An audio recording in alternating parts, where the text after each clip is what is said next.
Hai, hello, salam sejahtera Malaysia. Selamat datang ke channel Fels Lifestyle. Terima kasih karena terus setia dan terus bersama di dalam channel ini. Tuan-tuan dan puan, selepas pemilihan PKR, ramai yang mula bercakap kerana ini beberapa kekalahan di dalam pemilihan cabang PKR baru-baru ini melibatkan Sekutu Rafizi ataupun Kem Rafizi Ramli.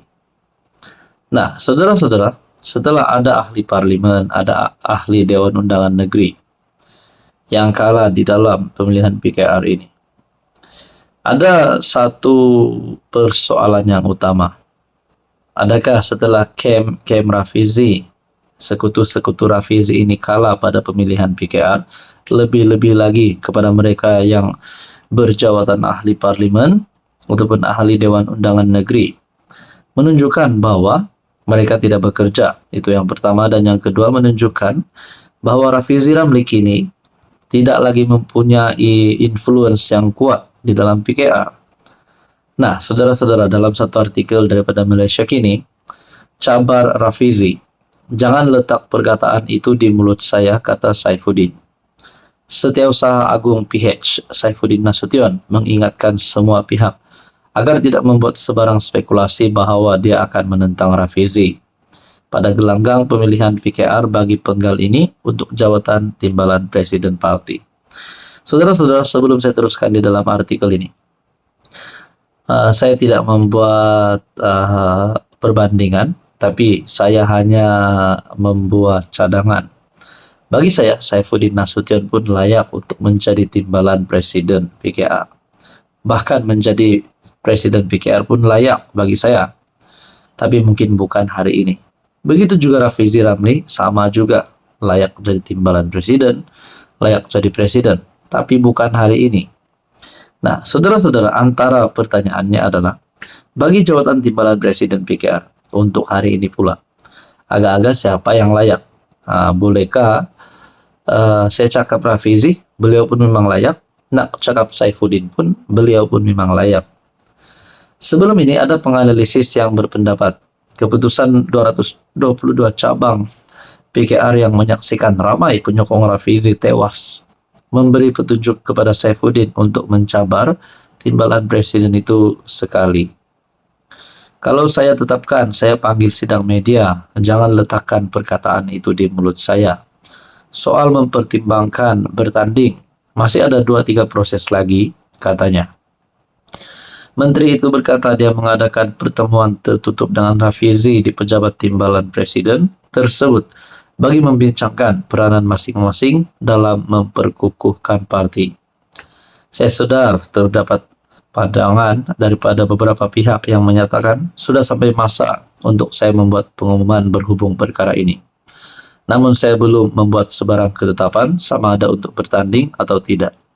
Nah, saudara-saudara, kita nantikanlah pemilihan nanti sama ada Rafizi akan melepaskan jawatan timbalan Presiden PKR ataupun Saifuddin akan bertanding bagi jawatan timbalan Presiden PKR.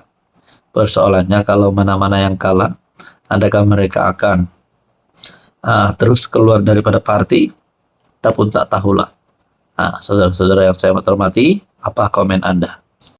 Hai, hello, salam sejahtera Malaysia. Selamat datang ke channel Fels Lifestyle. Terima kasih kerana terus setia dan terus bersama di dalam channel ini. Tuan-tuan yang saya hormati, saudara-saudara, tak sangka ada satu berita buruk untuk PAS.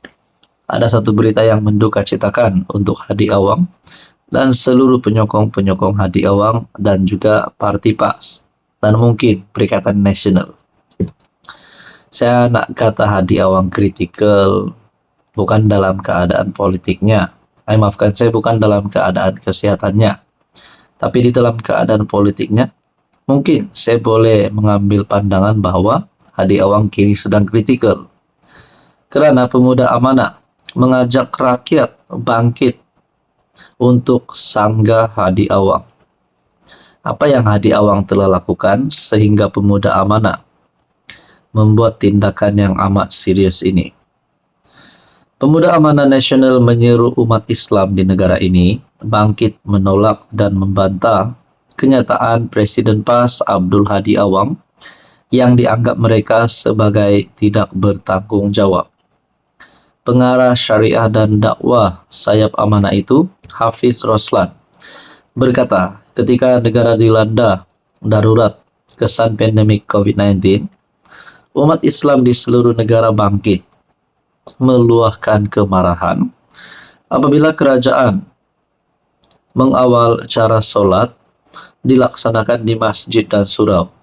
Katanya ketika itu kerajaan PN menghadkan jumlah orang yang boleh hadir ke masjid dan surau untuk sebarang aktiviti.